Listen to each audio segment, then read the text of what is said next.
Bonjour et bienvenue maintenant à un entretien en compagnie d'Olivier Poulain. Ici David Lévesque au micro. Et le sujet qui va être abordé aujourd'hui, c'est l'intégration d'une conscience vibratoire.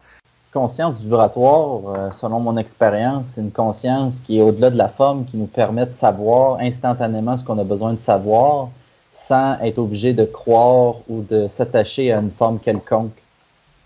C'est une conscience qui est libre des paramètres terrestres, c'est-à-dire toute la programmation culturelle, la programmation aussi biologique qu'on connaît avec notre corps physique. C'est une conscience qui transcende tous les éléments qui se rapportent à la condition humaine, parce que c'est une conscience qui est de nature absolue. C'est ça. C'est au-delà de tout ce qui est de forme de réflexion. C'est sûr que la personne qui intègre une conscience vibratoire dans la vie de tous les jours développe une sensibilité à percevoir la vibration derrière les formes. On peut plus lui servir des formes qui sont dévitalisantes comme avant, parce qu'elle a la sensibilité de percevoir la vibration qui est dévitalisante derrière. Alors que quelqu'un qui vit juste au niveau d'une conscience psychologique par rapport à la forme, elle le voit pas, la vibration qui est derrière. Autrement dit, ça se peut qu'elle mange ou s'alimente de formes nauséabondes, mais elle s'en rende pas compte, parce qu'elle n'a pas de la sensibilité pour le percevoir. Ouais, c'est ça. Puis justement, elle se sent pas.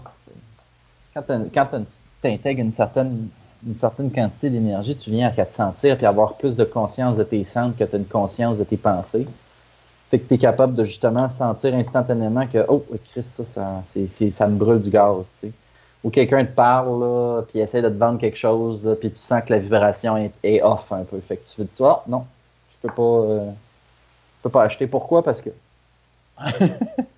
Ouais, exactement, mais quand que tu montes en vibration aussi, c'est que tu apprends à affirmer sans le justifier. Ça, c'est un aspect intéressant là, à intégrer dans la vie de tous les jours. C'est-à-dire que si justement, si quelqu'un te propose d'acheter quelque chose, t'as la vibration que c'est non. Bon, ben c'est non, puis tu es capable de rester sur le non qui sort de nulle part sans avoir à justifier intellectuellement puis avoir à argumenter là, en utilisant l'intellect et la logique. ben oui, tu es capable de rester sur le non parce que tu plus soumis à la culpabilité. Entre autres, tu es capable de soutenir la vibration pour ce qu'elle est, sans chercher de forme intellectuelle pour la rationaliser, puis trouver des appuis extérieurs à toi. Ouais, c'est ça, exactement. C'est comme basé sur, l'ego il est rendu assez intelligent pour savoir que il est capable d'encaisser ça, là. Tu fais genre, ouais, c'est ça, c'est non.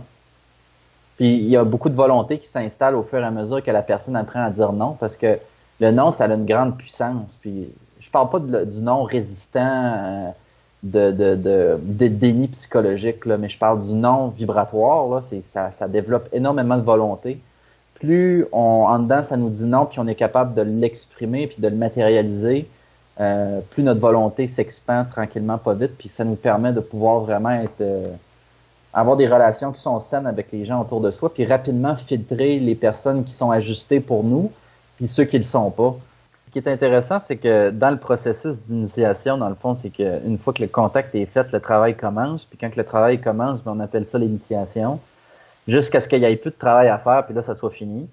Mais dans l'initiation, l'ego est soumis à vivre beaucoup, beaucoup de chocs, parce qu'il y a beaucoup, beaucoup de sur quoi qui se tenait par rapport à qui il pensait qu'il était ou qu'est-ce qu'il pensait sécure, vont tomber de étape par étape. Ça peut être intéressant. Il y aura jamais trop. Ça va toujours être encaissable, l'initiation. Ça va être dur, ça va être un processus sur le moment qui est pas agréable, mais une fois que l'événement est passé, on réalise que dans le fond, c'était à la hauteur de qu'est-ce qu'on était capable de faire. Donc, c'est un processus qui se fait fluidement dans la mesure où ce que l'ego, il est pas trop à la course.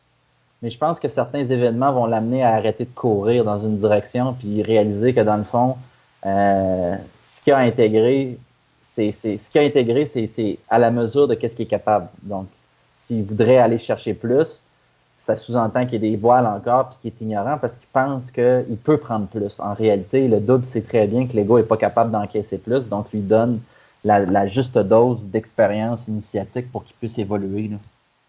Oui, exactement.